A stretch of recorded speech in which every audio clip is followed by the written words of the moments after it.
विद्यार्थी मित्रांनो, आपल्याला माहीतच आहे आपला भारत देश हा विविधतेने नटलेला आहे. आपण संपूर्ण भारत देशाच्या भौगोलिक परिस्थितीचा विचार जर केला तर त्या देशामध्ये येणाऱ्या प्रत्येक राज्याचं वैशिष्ट्यपूर्ण स्थान आपल्याला भारतामध्ये आढळून येईल. मग प्रत्येक राज्य आणि तेथील असणारा हवामान याच्यामध्ये आपल्याला कमालीची तफावत आढळून येते. जसे की जम्मू काश्मीर, राजस्थान, केरळ किंवा आपलं महाराष्ट्र या सगळ्याच राज्यांचा जर आपण विचार केला येथील हवामान नक्कीच आपल्याला विविध प्रकारचं आढळून येतं. मग याच्या मागे सगळ्यात महत्त्वाचं कारण काय असणार आहे तर त्याचं सर्वात महत्त्वाचं कारण येथे असणाऱ्या ऋतुमानामध्ये विविधता. मग केरळचा विचार जर केला तर तिथे आपल्याला उष्णकटिबंधीय प्रदेश आढळून येतो, तर राजस्थानमध्ये आपल्याला प्रचंड प्रमाणात उष्णता आढळून येते आणि जम्मू काश्मीर तर आपल्याला सर्वांना माहीतच आहे की तेथील वातावरण हे कमालीचे थंड आहे किंवा तेथील हवामान हे खूपच थंड आहे. मग या वैशिष्ट्यपूर्ण हवामानामुळेच प्रत्येक राज्याचे वैशिष्ट्ये आपल्याला वेगवेगळे आढळून येते. मग त्या हवामानामुळेच तेथील आहार असेल, चालीरीती असतील किंवा पोशाख असेल आणि इतर परंपरा आहेत त्याच्यामध्ये पण आपल्याला एक वेगळेपण जाणवतं. मग भारतामध्ये जसं आपल्याला वेगळेपण जाणवतं तसंच आपण जगातील वेगवेगळ्या देशांचाही विचार केला तर तिथेही आपल्याला विविधता आढळून येते. मग आज आपण अशाच प्रकारे विविध देश जर विचारात घेतले तर तेथील भौगोलिक परिस्थितीनुसार हवामानही वेगवेगळं आढळून येतं. मग या हवामानावर परिणाम करणारा सगळ्यात महत्त्वपूर्ण घटक आहे तो म्हणजे काय तर ऋतू. मग आपल्याला माहीतच आहे की आपल्या जगामध्ये किती ऋतू आपल्याला आढळून येतात तर त्याचं उत्तर काय असेल मग 3. पहिला आहे उन्हाळा, दुसरा आहे पावसाळा आणि तिसरा काय आहे हिवाळा. या प्रत्येक ऋतूमुळे आपल्या आजूबाजूची परिस्थिती हवामान हे चेंज होत असते. तर आज आपण इयत्ता 9वी मधील इंग्लंडचा हिवाळा हा इरावती कर्वे यांचा पाठ अभ्यासणार आहोत. या पाठामध्ये आपण लेखिकेला इंग्लंडमधील पावसाची वाटणारी मौज, भारतातील धुके आणि इंग्लंडमधील धुके या घटकांचा अभ्यास करणार आहोत. तर आजचा आपला पाठ आहे इंग्लंडचा हिवाळा.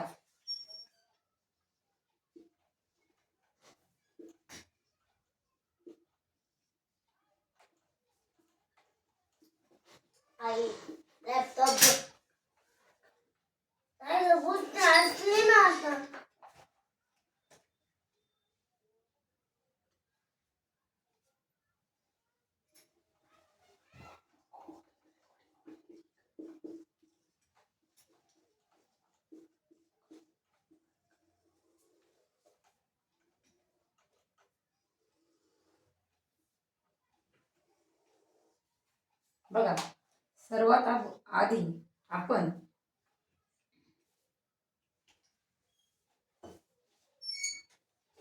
आपल्या ज्या लेखिका आहेत इरावती कर्वे यांची माहिती अभ्यासणार आहोत.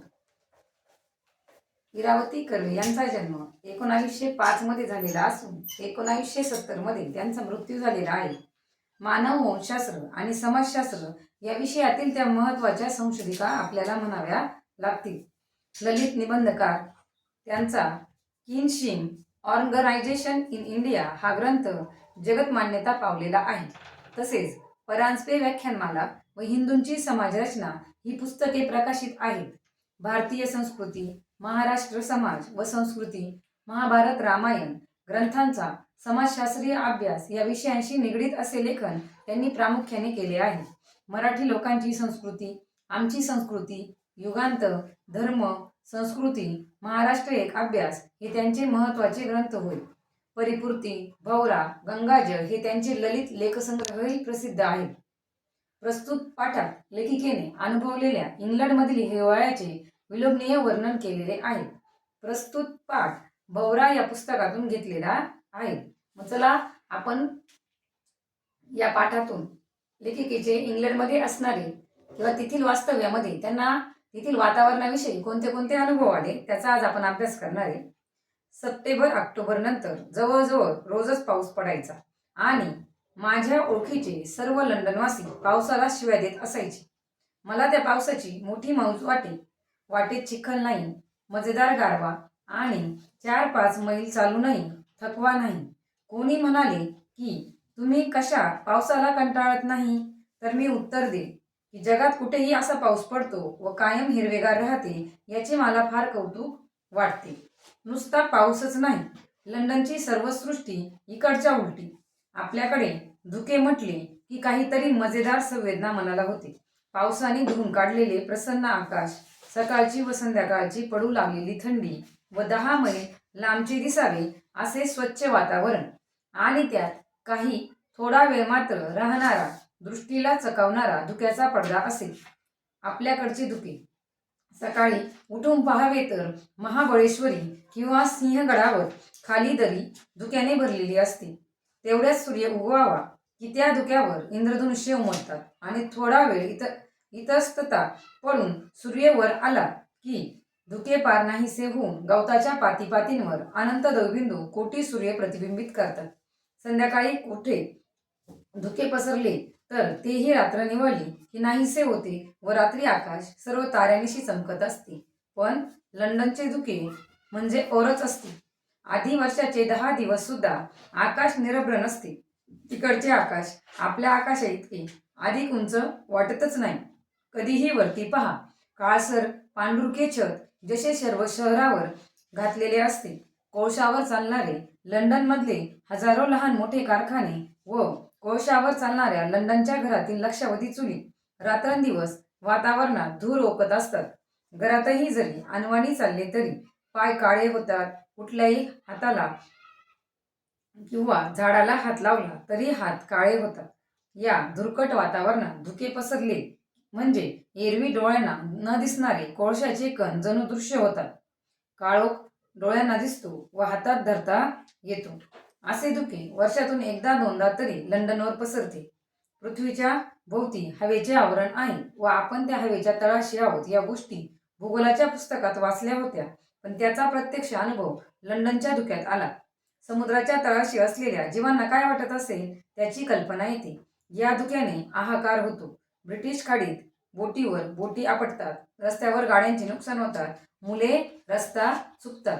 हिवाळ्यातले कित्येक आठवडे इथला दिवस संधी प्रकाशा इतपत उजेडाचा असतो. या अर्धवट उजेडात प्रकाशाचा जसा अभाव तसा छायेचाही. निरनिराळ्या उद्यानातून केवाढले पर्णहीन वृक्ष उभे असायचे, पण एकाचीही सावली खालच्या हिरवळीवर पडायची नाही. आपल्याकडे रखरखीत ऊन असते व त्याचबरोबर अगदी त्याला चिटकून सावली असते. डांबरी रस्ता उन्हाने इतका चकचकतो की दृष्टी ठरत नाही, पण प्रत्येक चालणारी माणूस व धावणारी वाहन आपल्या सावलीनिशी चालत व धावत असते. दिव्याच्या प्रत्येक खांबाची सावली त्याच्या शेजारी लांब पसरलेली असते. प्रत्येक वस्तूची एक वेगळी बाजू पोळलेली आणि प्रकाशमय, तर दुसरी बाजू छायेची व निवाऱ्याची असा विरोध सतत दिसतो. आगगाडीतून प्रवास करताना बघावे, उन्हाच्या वेळी टेलिग्रामच्या तारांवर बसताना पक्षी नेमकी खांबाची सावली पडलेली असेल तेथेच खांबाला चिटकून बसलेले आढळतात. पायी चालणारी माणसे घरांची सावली ज्या बाजूनी पडली असेल त्या रस्त्याच्या बाजूने चालतात. झाडाखाली दाट छायेच्या काळ्या चंद्रकळेवर लख्ख प्रकाशाचे गोल गोल कवळसे खडीसारखे चमकतात. पण येथे सावली पडेल इतका लख्ख प्रकाश महिन्याचे महिने पडत नाही. एक दिवस मी या उद्यानातून त्या उद्यानात भटकत भटकत सेंट जेम्स बगीचात पोहोचले व तळ्यातील पोहणाऱ्या पक्ष्यांकडे पाहत होते. सगळीकडे मंद रुपेरी प्रकाश पडला होता. एकाएकी मला चमत्कारिक वाटले की प्रकाश खालून वर फाकला आहे. मी परत नीट भोवताली व वर पाहिले. खरेच आकाश अभ्राच्छादित होते. अगदी काळे जरी नसले तरी सूर्याचा मागूसही नव्हता. खाली तळाच्या पाण्यावर व मधल्या दगडांवर बर्फाचा पातळ थर साचला होता व त्यातून परावर्तन पाहून प्रकाश सर्वत्र फाकला होता. यामुळे प्रकाश खालून वर गेल्यासारखा वाटला. या विशिष्ट प्रकाशात सर्वच रंग आंधळे वाटतात. काही एखाद्या दिवशी सूर्यप्रकाश पडला व तोही वसंत ऋतूत फुलांनी बहरलेल्या ताटव्यावरून व हिरव्या कुरणांवरून पडला म्हणजे रंगाने नटलेली सृष्टी डोळ्यापुढे नाचते. पण तरीही तेथल्या सृष्टीतले रंग आपल्याकडच्या सृष्टीतील रंग यात फरक आहे. येथे सर्वच रंग जरा मंद व सौम्य वाटतात, जशा दाट छाया, पण आपल्याकडच्या भडकपणाने उठून न दिसता एकमेकांना पूरक अशा भासतात.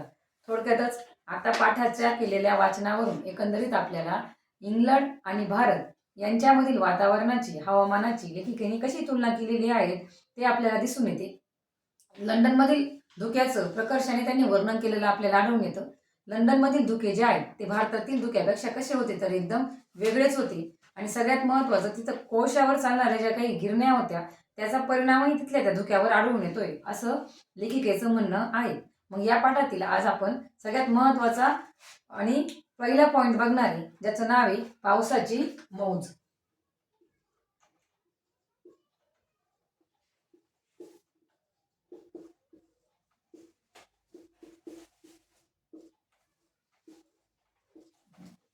बघा, सप्टेंबर ऑक्टोबर नंतर जवळजवळ रोजच पाऊस पडायचा. मग इंग्लंडचा जर आपण विचार केला तर तेथे आपल्याला सप्टेंबर आणि ऑक्टोबर महिन्यामध्ये मोठ्या प्रमाणात पाऊस पडताना आढळून येतो. आणि माझ्या ओळखीचे सर्वच लंडनवासी पावसाला शिव्या देत असायचे. आता आपल्या ज्या लेखिका आहेत इरावती कर्वे, या बऱ्याच काळासाठी लंडन इथे स्थायिक असाव्यात किंवा तिथे त्या राहत असाव्या.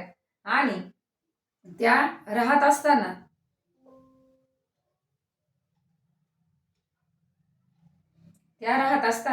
तेथे त्यांना आलेले जे अनुभव आहेत त्या अनुभवानुसार त्या काय म्हणताय की ज्यावेळेस पावसाळा असायचा त्यावेळेस त्यांच्या ओळखीचे बरेच सारे लोक त्या पावसाला शिव्या द्यायचे. तेथील लोकांना त्यांनी लंडनवासी म्हटलेलं आहे. म्हणजेच काय, लेखिका लंडनमध्ये वास्तव्यास असणारे किंवा त्या तिथे राहत होत्या. मला माझ्या त्या पावसाची खूप मौज वाटे. आता लेखिकेला लंडनमधील पावसाची मौज मजा वाटत होते, त्याला कारणही तसंच होतं. त्या काय म्हणताय बघा, वाटेत चिखल नाही, मजेदार गारवा आणि 4-5 मैल चालूनही थकवा नाही. कारण लेखिका ह्या भारतातील होत्या आणि आपल्याकडे जेव्हा पाऊस पडतो त्यावेळेस खड्डे, त्या खड्ड्यांमध्ये पाणी साठलेलं असतं, रस्त्याच्या कडेला चिखल झालेला असतो आणि बऱ्याच त्रासांमधून आपल्याला पावसाळ्यामध्ये जावं लागतं. पण त्याच्या विरुद्ध परिस्थिती लंडनमध्ये होती आणि म्हणूनच लेखिकेला त्या पावसाची मजा वाटली. मग त्या काय म्हणताय, वाटेत चिखल नाही, मजेदार हवेमध्ये गारवा पसरतो आणि 4-5 मैल अंतरही चाललं तरी पण आपल्याला त्या पावसामुळे थकत नाही. कोणी म्हणाले की तुम्ही कशा पावसाला कंटाळत नाही, तर मी उत्तर देईल की जगात कुठेही असा पाऊस पडतो व कायम हिरवेगार राहते, याचे मला फार कौतुक वाटते. मग तेथील पावसाळा त्यांना आवडायचा. मग ते लंडनवासी कधी कधी लेखिकेला प्रश्नही विचारायचे की तुम्हाला कसा पावसाचा कंटाळा येत नाही. मग त्यावर आपल्या लेखिकेचं उत्तर असायचं की जगात कुठेही असा पाऊस पडतो का ज्यामुळे आपल्या आजूबाजूला हिरवगार पसरतं. आणि सगळ्यात महत्त्वाचं लेखिकेला कौतुक वाटायचं की या पावसामुळे चिखलही नाहीये आणि वातावरणामध्ये एक मजेशीर काय पसरलेला आहे, गारवा. मग लेखिकेला जी मौज वाटायची, त्या मौज या शब्दाचा अर्थ काय होतोय तर मज्जा किंवा एकंदरीत आपण म्हणू शकतो की लेखिकेला त्या गोष्टीचा काय वाटत असेल, आनंद वाटत असेल. तर दुसरा पॉइंट आहे, त्या पॉइंटमध्ये लेखिकेने काय केलेले तर आपल्या भारतातील धुके आणि लंडनमधील जे धुके आहेत ना त्याची तुलना केलेली आहे. मग आपल्या भारतातील धुके कसे होते तर ते सांगताना बघा काय म्हणताय, त्या भारताच्या धुक्याचं त्यांनी वर्णन केलेलं आहे.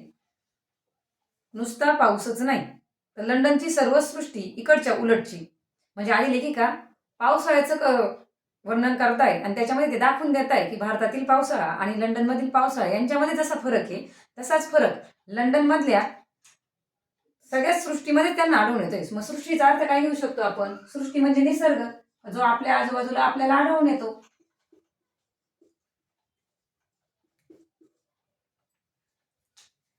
पुढे काय म्हणताय बघा, त्या आपल्याला धुके म्हटले की काहीतरी मजेदार संवेदना मनाला येते. आणि शक्यतो भारताचा जर आपण विचार जर केला तर हिवाळ्यामध्ये आपल्याला प्रकर्षाने धुके जाणवणारे. आपल्याकडे धुके म्हटले की काहीतरी मजेशीर किंवा मजेदार संवेदना मनाला होते. मग संवेदना म्हणजे काय तर संवेदना म्हणजे जाणीव. म्हणजे धुके नक्कीच आपल्याला आवडते.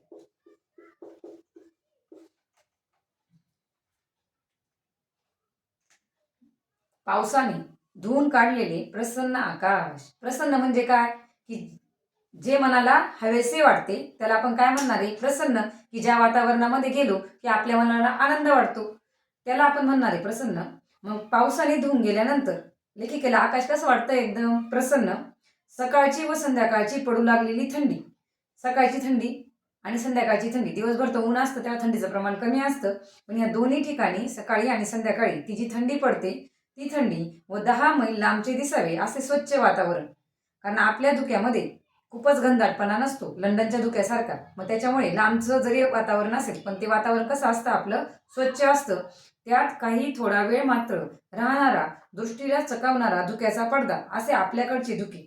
आणि दिवसभर काही आपलं धुकं राहत नाही. सकाळचा एक पिरियड असतो किंवा कालावधी असतो का त्याच कालावधीमध्ये धुकं पडणार आहे आणि ऊन जसं जसं वर यायला लागतं तसं तसं आपलंही धुकं कमी व्हायला लागतं.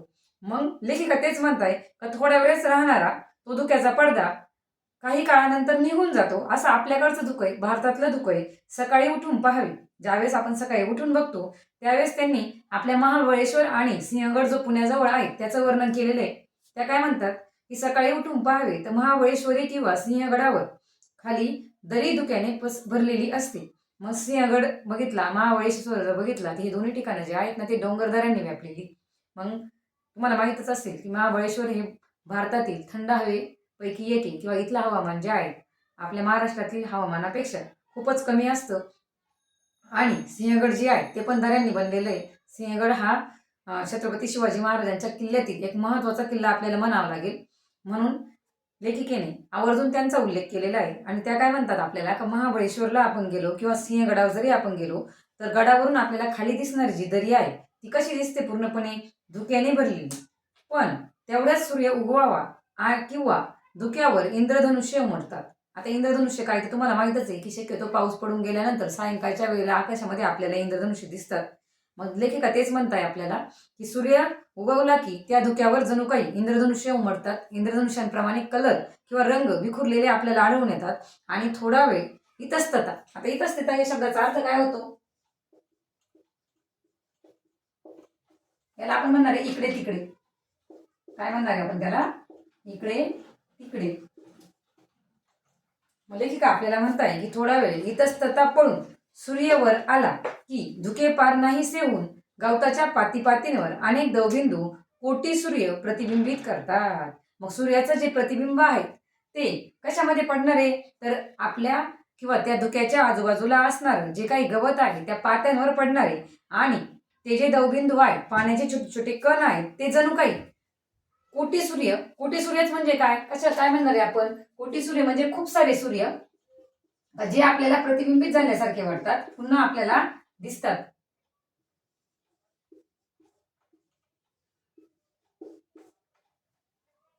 सकाळी धुके पसरले तर तेही रात्र निवळली की नाहीसे होते व रात्रीचे आकाश सर्व ताऱ्यानिशी चमकत असते.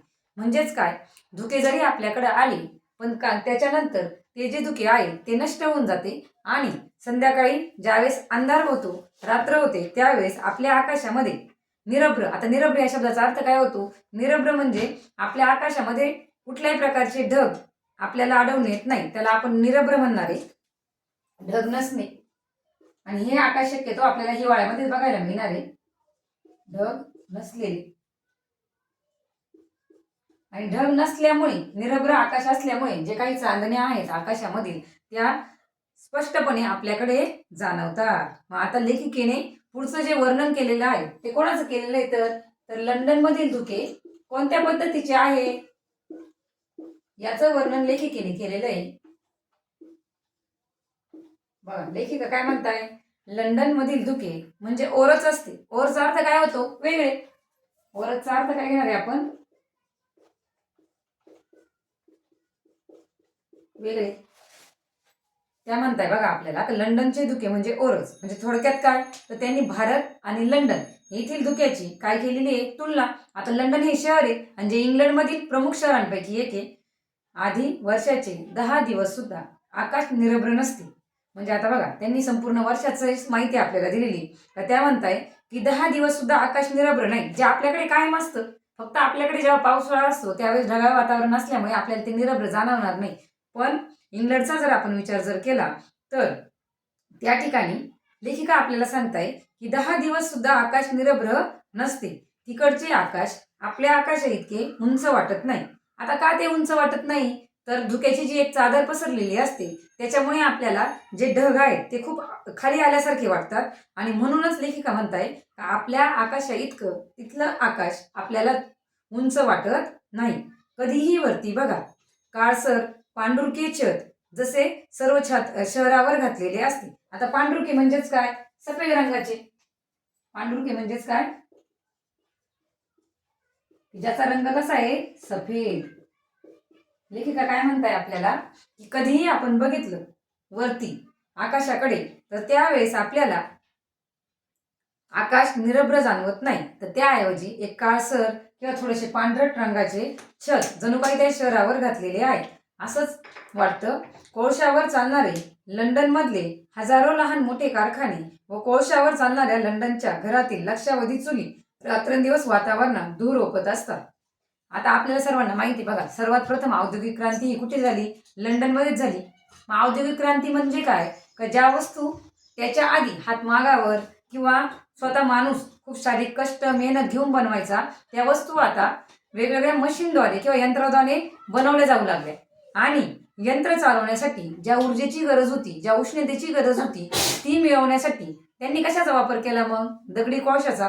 मग हा जो कोळसा आहे तो लंडनमध्ये खूप मुबलक प्रमाणात उपलब्ध होता आणि साहजिकच आत्ताही विचार जर केला तर त्या ठिकाणी मोठ्या प्रमाणावर दगडी कोळसा वापरूनच अशा प्रकारचे यंत्र ही वापरली जातात.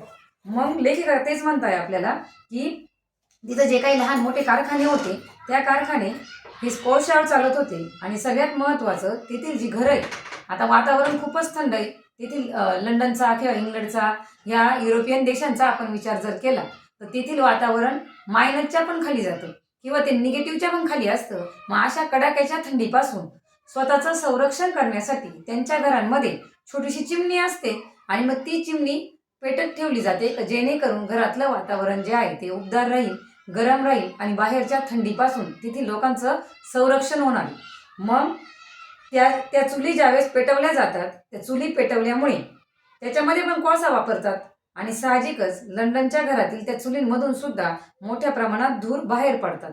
मग ते काय म्हणताय की दोन गोष्टी सांगितलेल्या लेखिकेने आपल्याला. एक तर सगळ्यात महत्त्वाचं तेथील असणारे कारखाने, आणि दुसरं काय सांगितलंय की लंडनच्या ज्या घर आहे त्या घरांची रचनाच अशी असते का तिथं ज्या काही चुली असतात किंवा त्याला आपण चिमणी असंही म्हणू शकतो, तेथेही कोळशाचा वापर करून उष्णता मिळवली जाते. आपण कोळसा जाळून जो धूर बाहेर टाकणार आहे तो त्या वातावरणामध्येच मिसळला जाणार आहे. मग त्याच्यामुळे लेखिकेने पुढे काय म्हटलेले बघा, घरातही जरी अनवाणी चालले तरी पाय काळे होतात. अनवाणी म्हणजे काय? की पायामध्ये काहीच घातलेले नाही, त्याला आपण काय म्हणणार आहे? अनवाणी म्हणणार आहे. म्हणजे चप्पल वगैरे काही नाही. तर घरात जर आपण असंच बिगर चप्पलचं जर चाललं तर आपले पाय खालून काय होतात? काळे. म्हणजेच काय? तो जो धूर आहे, त्याचे जे कण आहे ते हवेमध्येही पसरतात आणि काही जो भाग आहे तो जमिनीवरही पसरला जातो. कुठल्याही झाडाला हात लावला तरी हात काळे होतात. मग लेखिका काय म्हणताय आपल्याला की आजूबाजूला जी बाहेर झाडं आहे त्या झाडांना जरी आपण स्पर्श केला तरी आपल्याला आपले हात सुद्धा त्याच्यामुळे काळे होऊन जातात. या धुरकट वातावरणात धुके पसरले म्हणजे ऑलरेडी बाहेर सगळा धूर आहे, धुरकट वातावरण आहे आणि त्याच्यात जर धुके पसरले म्हणजे एरवी डोळ्यांना न दिसणारे कोळशाचे कण जणू दृश्य होतात. दृश्याचा अर्थ काय होतो? मग दृश्य म्हणजे दिसणे. म्हणजे एरवी जे कण आहेत ते कोळशाचे कण असे दिसत नाही, पण ज्यावेळेस धुकं पसरतं त्या लंडन शहरावर त्यावेळेस मात्र हे कोळशाचे कण जे हवेमध्ये धुराच्या स्वरूपामध्ये तरंगत आहे ते डोळ्यांना दिसू लागतात. काळोख डोळ्याला दिसतो व हातात धरता येतो. असे धुके वर्षातून एकदा दोनदा तरी लंडनवर पसरते. मग काळोखचा अर्थ काय होतो? अंधार. हा जो काळोख आहे हा काळोख काय अर्थ होतो? काळोखचा अंधार. मग लेखिका आपल्याला काय म्हणताय की हा जो काळोख आहे तो डोळ्यांना दिसतो पण आणि हातातही घेता येतो. का हातात घेता येतो? कारण तो जो धूर आहे त्या धुराचेच वर्णन थोडक्यात कवयित्रीने काय म्हणून केलेले, तर त्या धुराचंच वर्णन कवित्रीने आपल्या ज्या लेखिका आहेत त्यांनी काळोख म्हणून केलेलं आहे. मग त्या काय म्हणताय बघा, काळोख डोळ्याला दिसतो व हातात धरता येतो असे धुके वर्षातून एकदा दोनदा तरी लंडनवर पसरते. पृथ्वीच्या भोवती हवेचे आवरण आहे. आता आपल्याला सगळ्यांना माहिती आहे बघा, भूगोलातही आपण शिकलेलो आहे, विज्ञानामध्ये पण आपण शिकलेलो आहे का पृथ्वी हा इतका वैशिष्ट्यपूर्ण ग्रह आहे की आपल्या पृथ्वीवर असणारी भौगोलिक परिस्थिती आपल्याला इतर कुठल्याही ग्रहांवर आढळून येत नाही. आणि पृथ्वीला वैशिष्ट्यपूर्ण कशामुळे बनवलेलं आहे? तर पृथ्वीवर असणारं जे हवामान आहे त्याच्यामुळे. सजीवांना जिवंत राहण्यासाठी जी काही हवा इतर प्रकारचे वायू असतील ते फक्त आपल्याला आपल्या पृथ्वीवरच आढळून येतात. मग लेखक काय म्हणताय आपल्याला की पृथ्वीच्या भोवती हवेचे आवरण आहे व आपण त्या हवेच्या तळाशी आहोत. या गोष्टी भूगोलाच्या पुस्तकात त्यांनी वाचल्या होत्या. म्हणजे हवेचं आवरण जे आहे त्याच्या तळाशी आपण आहे. म्हणजेच काय? तर आपण पृथ्वीच्या वरच्या पृष्ठभागावर आहे, सरफेसवर आहे, पण त्यांचा प्रत्यक्ष अनुभव लंडनच्या धुक्यात आला. कारण लेखिकेने भारतामध्ये असं धुकंच पाहिलेलं नव्हतं का ज्याच्यामध्ये असे धुराचे कण ज्या हवेमध्ये फिरताय आणि लेखिका त्याला हातातही घेऊ शकत होती. म्हणून त्या म्हणताय की पृथ्वीच्या भोवती असणारं जे आवरण आहे आणि त्याच्या तळाशी आपण आहोत ही गोष्ट त्यांना लंडनमध्ये पहिल्यांदी जाणवली. समुद्राच्या तळाशी असलेल्या जीवांना काय वाटत असेल याची त्यांना कल्पना येते. आता समुद्राच्या तळाशी म्हणजेच कोणते जीव राहतात, जलचर का मासे असतील किंवा इतर जे जीव असतील त्यांना. मग ते त्याच म्हणताय या थंड हवामानामध्ये किंवा धुकं पसरलेल्या वातावरणामध्ये नक्की त्या जीवांना काय वाटत असेल याचीही आपल्याला कल्पना येते. या धुक्याने हाहाकार होतो. हाहाकार म्हणजे काय की बऱ्याच लोकांच्या दैनंदिन जीवनातल्या गोष्टी असतील त्याच्यामध्ये बिघाड निर्माण होतो. ब्रिटिश खाडीत बोटीवर बोटी आपटतात. आता दिसतच नाहीये समोरचं, तर साहजिकच अशा प्रकारचे अपघात त्या ठिकाणी घडून येणार आहेत. मग त्या काय म्हणतात आपल्या लेखिका की ब्रिटिश खाडीत जी खाडी आहे, खाडी म्हणजे काय तर जिथं जमिनीचा भाग जो आहे तो पाण्यामध्ये घुसलेला असतो आणि त्याला आपण खाडी म्हणणार आहे, जिथं बोटी येऊन थांबतात. मग ते म्हणताय आपल्याला का ब्रिटिश खाडीवर बोटी एकमेकांवर आदळतात आणि साहजिकच तो एक अपघातच आहे, नुकसानही त्याच्यामध्ये होणार आहे. रस्त्यावर गाड्यांचे अपघात होतात. समोरच्या येणाऱ्या वाहनांना समोरून काय येत आहे हे स्पष्टपणे न जाणवल्यामुळे तिथे गाड्यांचे अपघातही आपल्याला आढळून येतात. आणि सगळ्यात महत्वाचं म्हणजे मुले रस्ता चुकतात.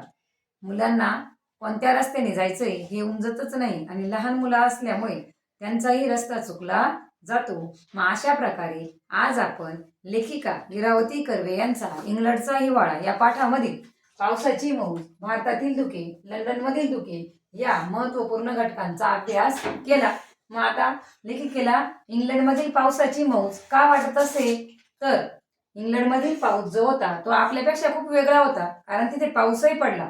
सप्टेंबर ऑक्टोबर महिन्यामध्ये इंग्लंडमध्ये पाऊस पडत होता आणि तो पाऊसही पडला तरी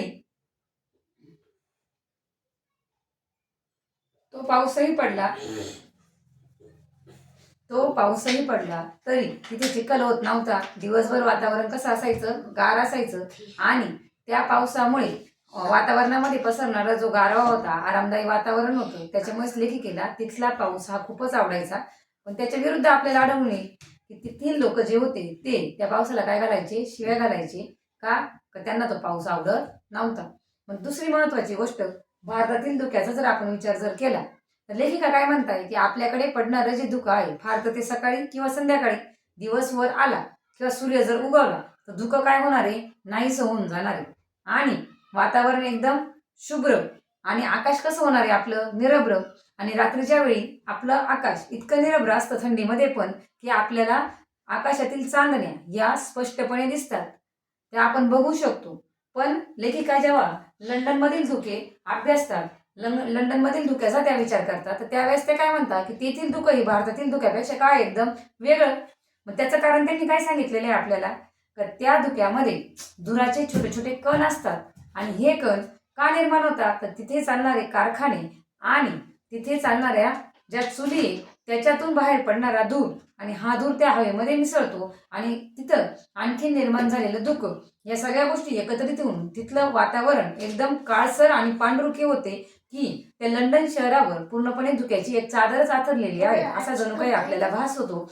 आणि या धुक्यामुळे तेथील बोटी ज्या आहेत, खाडीतील बोटी, समुद्रातील बोटी ह्या एकमेकांवर जाऊन आदळतात. माणसांच्या गाड्यांचे अपघात होतात आणि मुलं जी आहेत ती सुद्धा रस्ता विसरून जातात.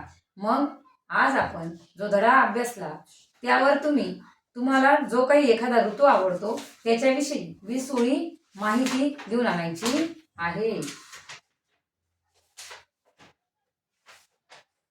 आणि जो अभ्यास स्वाध्याय मी तुम्हाला लिहून देते तो तुम्ही वहीमध्ये लिहून घ्या.